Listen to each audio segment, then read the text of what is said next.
आपण बघितलं असेल भाषणामध्ये, भाषण सुरू करताना आपण महामानवांचे नाव घेतो, त्यांना अभिवादन करतो आणि त्याच पद्धतीने प्रोटोकॉलनुसार मंचावरच्या मान्यवरांची सुद्धा नावं घेतो.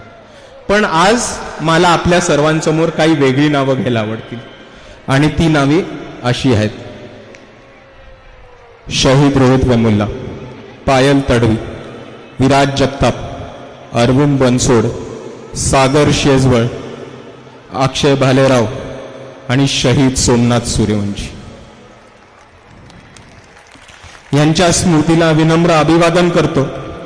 आणि इकडे तमाम तरुणांच्या वतीने आपल्याला एवढं सांगतो की वंचितांच्या पोरांवर, कोणत्याही वंचितांच्या पोरावरती परत ही वेळ येऊ नये ह्याच्यासाठी आम्ही सर्व लढत राहू आणि शेवटपर्यंत लढत राहू ही आपल्या सर्वांसमोर उभं राहून गवाही देतो.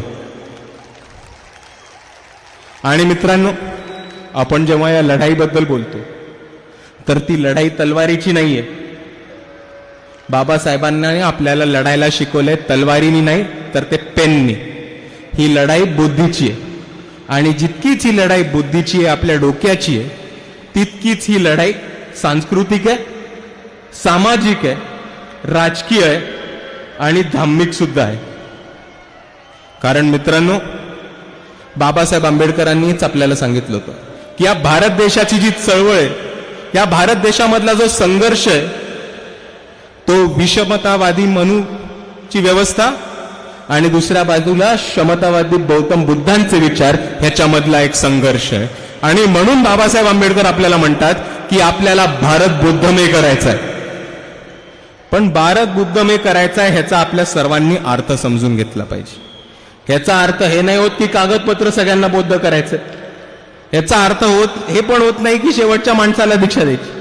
ह्याचा अर्थ एवढाच होतो की आपल्याला गौतम बुद्धांचे विचार हे शेवटच्या माणसापर्यंत पोचवायचे आहेत आणि त्याला शांतीचा आणि समतेचा संदेश हा गौतम बुद्धांचा आपण जर शेवटच्या माणसापर्यंत पोचवू शकलो तर आपण बाबासाहेबांच्या स्वप्नातला भारत हा बौद्धमय करू शकू, एवढं आपण सर्वांनी समजून घेतलं पाहिजे. मी सुरुवातीला जी नावं घेतली आपल्या सर्वांना माहिती असेल ते कोण आहेत. पण आपल्याला जर नसेल माहिती ही लोक कोण आहेत तर आपल्याला थोडक्यात सांगतो की दलित, बहुजन, आदिवासी, वंचित समूहातनं आलेली ही तरुण होती.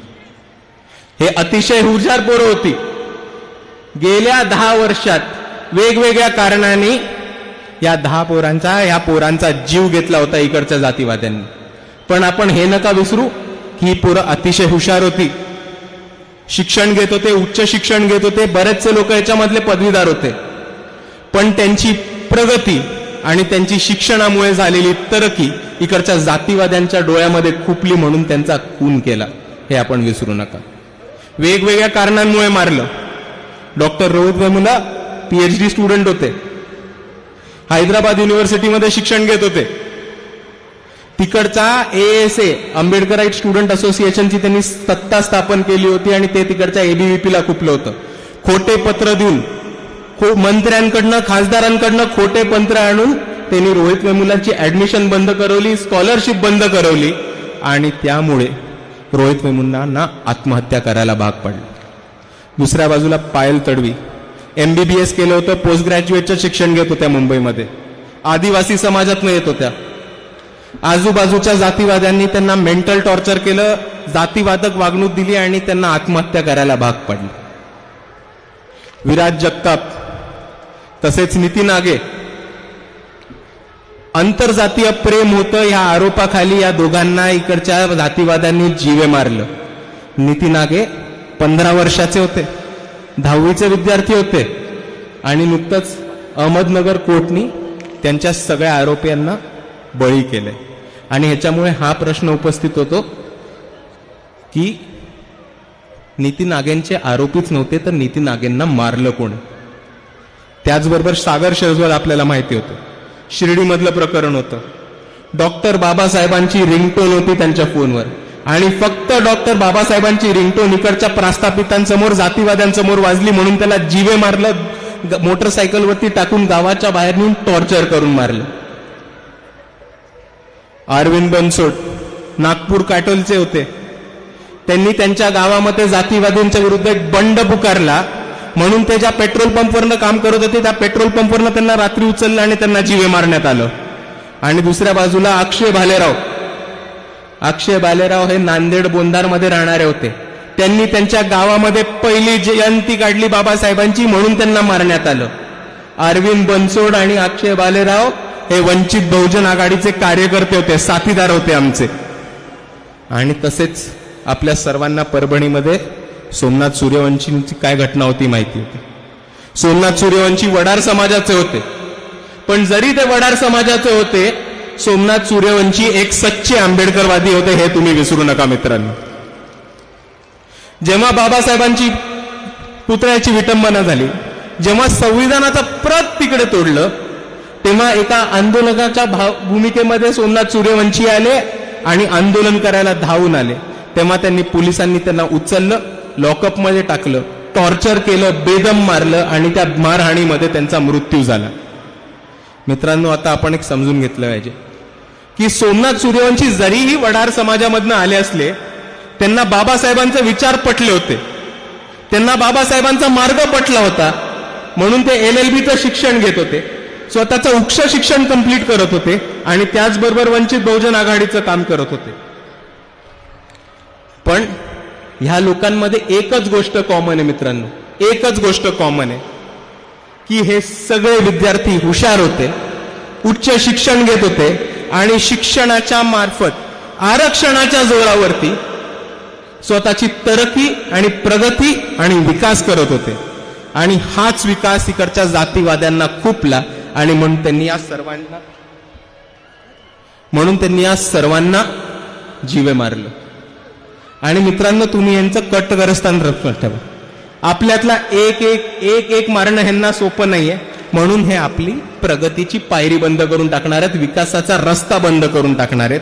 आणि म्हणून आज आपल्याला एवढ्या मोठ्या परिस्थितीत आरक्षण बंद होणार या बाता ऐकायला लागतात. आणि मित्रांनो, जर ह्यांनी आरक्षण बंद केलं तर आपल्या विकासाची शिडी, आपल्या प्रगतीचा मार्ग आणि आपल्या विकासाचा मार्ग हा कायमस्वरूपी बंद होतो, हे आपण सर्वांनी लक्षात ठेवलं पाहिजे. आणि ह्याच्यामध्ये सगळे एकत्र आहेत. बीजेपी वाले आहेत, RSS वाले आहेत, धारकरी आहेत, अर्धे चड्डी वाले आहेत, काँग्रेस वाले आहेत, राष्ट्रवादी वाले आहेत, सगळे नागनाथ सापनाथ लोक एक होतात आणि सगळे आरक्षणाच्या विरुद्ध एक होतात. आणि तुम्हाला थोडक्यात सांगतो हे आरक्षणाचं होणार कसं आहे गणित.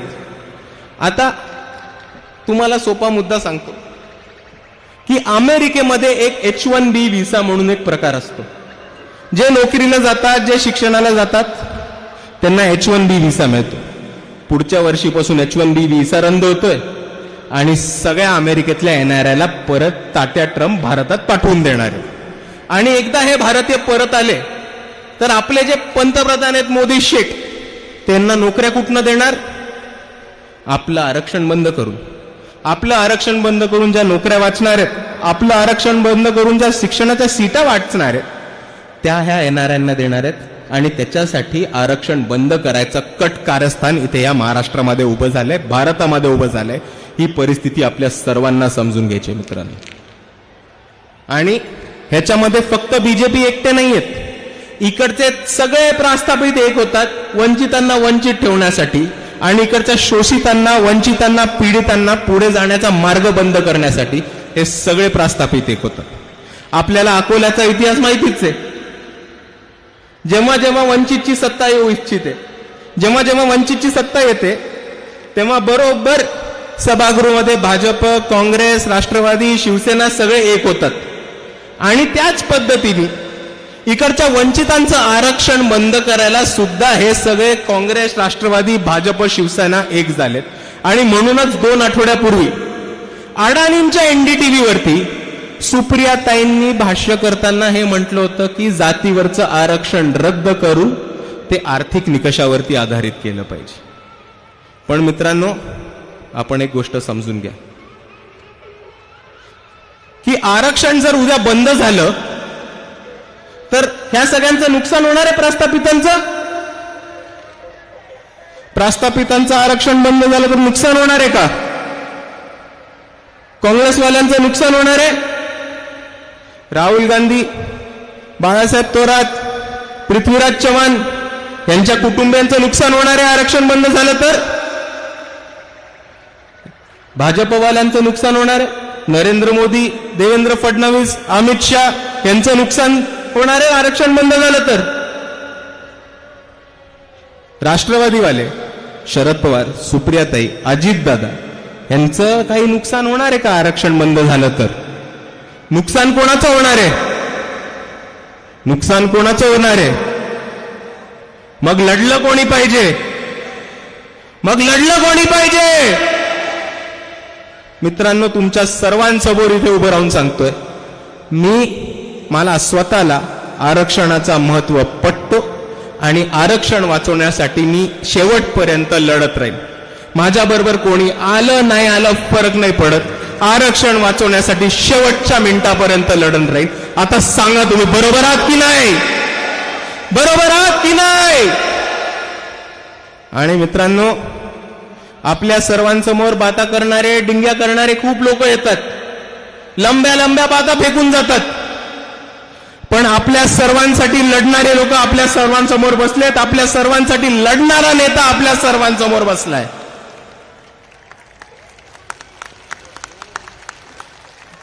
डिंग्या मारणारे लोक लय येतात, लय लंब्या लंब्या बाता फेकतात. आपण सर्वांनी बघितलंय, लोकसभेमध्ये, विधानसभेमध्ये सगळीकडे संविधान दाखवत निळा टी शर्ट घालून राहुल गांधी ठिकठिकाणी फिरत होते. पण भाई, नीला टी शर्ट पहना ये इंपॉर्टेंट नहीं है, वो नीले टी शर्ट के अंदर जनेऊ है ये इंपॉर्टेंट है, ये मत भूलना भाई. आणि दुसऱ्या बाजूला आताच 1 महिन्यापूर्वी मी एक राहुल गांधींची मुलाखत बघितली, जेव्हा ते वोट चोरीबद्दल बोलत होते. तिकडे त्यांना एका पत्रकारांनी विचारलं की तुम्ही मुद्दे मांडताय ते बरोबर आहे, पण तुमच्याकडे आकडेवारी नाही, तुमच्याकडे ठोस माहिती नाही, आणि तुम्ही हा इश्यू घेऊन कोर्टात जाणार आहात का? राहुल गांधींचं ततबप झालं. राहुल गांधी म्हणाले, लीडर ऑफ ऑपोजिशन म्हणून संविधान आणि लोकशाही वाचवणं हे माझं कामच नाही. आणि जर राहुल गांधींना वाटत असेल की संविधान आणि लोकशाही वाचवणं हे त्यांचं काम नाही, तर मी त्यांना एवढीच विनंती करेन की एकदा लीडर ऑफ ऑपोजिशन वरती एका दलिताच्या, बहुजनाच्या, आदिवासाच्या, मुसलमानाच्या किंवा वंचिताच्या पोराला बसू द्या. तो तुम्हाला दाखवेल की लोकशाही कशी वाचवायची, तो तुम्हाला दाखवेल संविधान कसं वाचायचं. जीवाचं रान करून लोकशाही आणि संविधान वाचवेल, आणि तो तुम्हाला बरोबर दाखवून देईल की RSS आणि बीजेपीवाल्याची 2 हात करून त्यांना घरी कसं बसवायचं. आणि म्हणून मित्रांनो, आपल्या सर्वांसमोर एक असं नेतृत्व आहे जे कोर्टात जाण्यापासून घाबरतं, जे कोर्टात जायला नकार देतात, आणि आपल्या सर्वांसमोर असं दुसरं नेतृत्व आहे ज्यांनी औरंगाबाद हायकोर्टमध्ये जाऊन, सुप्रीम कोर्टामध्ये लढून, अख्ख्या महाराष्ट्र गव्हर्नमेंटची, अख्ख्या पोलीस डिपार्टमेंटची नाचक्की करून सोमनाथ सूर्यवंशींना न्याय मिळवून दिला. असं नेतृत्व आपल्या सर्वांसमोर आहे. आता तुम्ही मला सांगा, आपला नेता कोण? आपला नेता कोण? आणि जाता जाता मला सर्वांसमोर एकच गोष्ट सांगून जायची.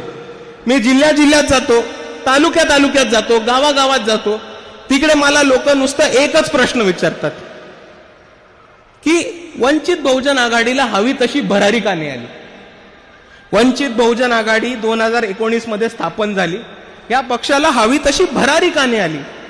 आणि मी ह्याला एकच उत्तर देतो. दर ठिकाणी माझं एकच उत्तर असतं की वंचित बहुजन आघाडी हा तळागाळातल्या कार्यकर्त्यांचा पक्ष आहे. पण 2019 पासून 2018 पासून तळागाळातल्या कार्यकर्त्यांच्या निवडणुकाच नाही झाल्या. एकदा स्थानिक स्वराज्य संस्था लागू दे, मग तुम्हा सर्वांना दाखवून देतील वंचित बहुजन आघाडीचे कार्यकर्ते की आम्ही कोण आणि काय करू शकतो.